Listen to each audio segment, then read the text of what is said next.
ഇനി സമരം കടുപ്പിക്കാൻ ഒരുങ്ങി മെഡിക്കൽ കോളേജ് ഡോക്ടർമാർ. അധിക ചുമതലകൾ ഒഴിയാനാണ് തീരുമാനം. അഡ്മിനിസ്ട്രേറ്റീവ് ചുമതലകൾ ഒഴിയുമെന്ന് KGMCTA വ്യക്തമാക്കി. Hostel warden, nodal officer, academic coordinator സ്ഥാനങ്ങൾ രാജിവെക്കും. തിങ്കളാഴ്ച മെഡിക്കൽ വിദ്യാഭ്യാസ ഡയറക്ടർക്ക് രാജി നൽകാനാണ് തീരുമാനം.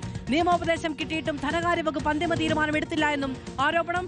അരുൺ സോളമൻ വിവരങ്ങളുമായി ചേരുകയാണ്. അരുൺ, എത്ര ദിവസമായി സമരം മുന്നോട്ട് പോവുകയാണ്, ഇപ്പോഴും ഒരു സമവായവും ഉണ്ടാകുന്നില്ല, ചർച്ചകളിൽ ഒരു തീരുമാനവും ഉണ്ടാകുന്നില്ല. മാത്രമല്ല കൂടുതൽ കടുപ്പിക്കാനാണ് ഡോക്ടർമാരുടെ തീരുമാനവും.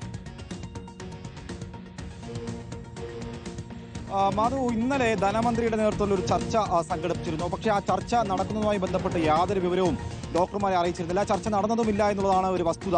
അതിന് പിന്നാലെയാണ് ഇപ്പോൾ KGMCTA ഇപ്പോൾ ഈ സമരം കടുപ്പിക്കാനായിട്ട് ഒരുങ്ങിയിരിക്കുന്നത്. ഏറ്റവും ഒടുവിൽ ഈ കഴിഞ്ഞ 32 ദിവസം റിലേ സത്യാഗ്രഹം നടത്തി വരികയാണ്. 11 ദിവസമായി OP അധ്യാപനം ബഹിഷ്കരണം നടത്തി വരുന്നു. 8 ദിവസമായിട്ട് ഇപ്പോൾ അടിയന്തരമല്ലാത്ത ശസ്ത്രക്രിയകളൊക്കെ ഇപ്പോൾ മാറ്റിവെച്ചിരിക്കുകയാണ്. ഇങ്ങനെ ബഹിഷ്കരിച്ച് സമരം കടുപ്പിക്കാൻ ഒരുങ്ങുമ്പോൾ ഏറ്റവും ഒടുവിൽ സർക്കാർ അവഗണിക്കുന്നുവെന്ന് തിരിച്ചറിഞ്ഞതിന് പിന്നാലെയാണ് ഇപ്പോൾ അധിക ചുമതല കൂട്ടരാജി വെച്ചുകൊണ്ട് ഇപ്പോൾ മുന്നോട്ട് വരാനായിട്ട് നീക്കം നടത്തിയിരിക്കുന്നത്. വരുന്ന തിങ്കളാഴ്ച DMEക്ക് ഇപ്പോൾ ഈ രാജി സമർപ്പിക്കുമെന്നാണ് ഡോക്ടർമാർ വ്യക്തമാക്കിയിരിക്കുന്നത്. ഇതിൽ ഈ രോഗികളെ സേവിക്കുക എന്നതിനപ്പുറം അധ്യാപനം ഒരു വലിയൊരു ചുമതലയാണ്. ഇതിനപ്പുറമുള്ള അധിക ചുമതലകളിൽ നിന്നാണ് രാജിവെക്കുന്നത്. അതിൽ പ്രധാനമായിട്ടും ഹോസ്റ്റൽ വാർഡുണ്ട്. വിവരങ്ങൾ നൽകിയത് കടുപ്പിക്കുകയാണ് KGMCTA.